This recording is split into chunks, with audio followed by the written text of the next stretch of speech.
जैसे ही राजा भोज ने दोबारा सिंहासन पर कदम रखने की कोशिश की, दूसरी पुतली जीवंत हो उठी।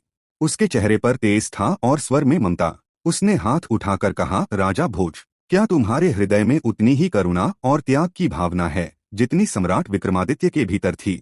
यदि नहीं तो यह सिंहासन तुम्हारा नहीं हो सकता।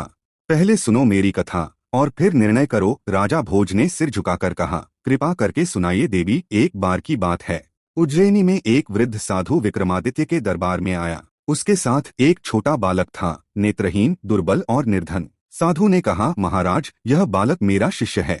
यह जन्म से अंधा है। मैंने वर्षों तप किया है और अब देवताओं ने संकेत दिया है कि यह बालक केवल तब देख पाएगा जब कोई राजा अपनी आंखें इसे दान करे। सभा सन्न रह गई। मंत्री, योद्धा, पुरोहित सभी सोच में पड़ गए। राजा विक्रमादित्य कुछ पल शांत रहे और फिर बोले, यदि मेरे नेत्र किसी को जीवन का प्रकाश दे सकते हैं तो मुझे इनका मूल्य नहीं चाहिए। मैं अपनी आंखें दान करता हूँ। राजा विक्रमादित्य की यह घोषणा सुनकर पूरा दरबार स्तब्ध रह गया।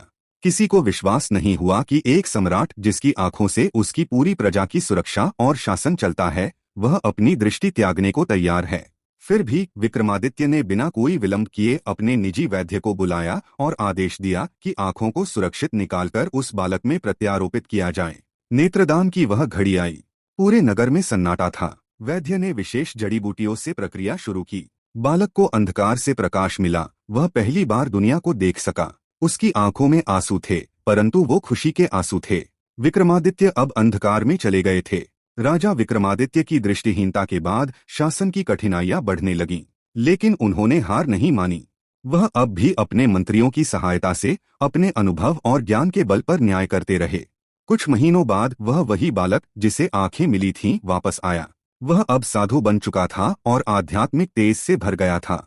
उसने कहा, महाराज, आपने मुझे केवल दृष्टि ही नहीं दी, मुझे जीवन का उद्देश्य भी दिया। देवताओं ने मुझे दर्शन दिए हैं और कहा है कि मैं आपकी सेवा करूं।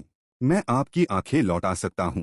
उसने विशेष दिव्य जल, औषधियां और मंत्रों से राजा की आंखों की दृष्टि वापस कर दी। राजा को दोबारा दृष्टि मिली और प्रजा में हर्ष की लहर दौड़ गई। दूसरी पुतली ने राजा भोज की ओर देखा और कहा, राजा भोज, क्या तुम्हारे भीतर भी ऐसी करुणा है?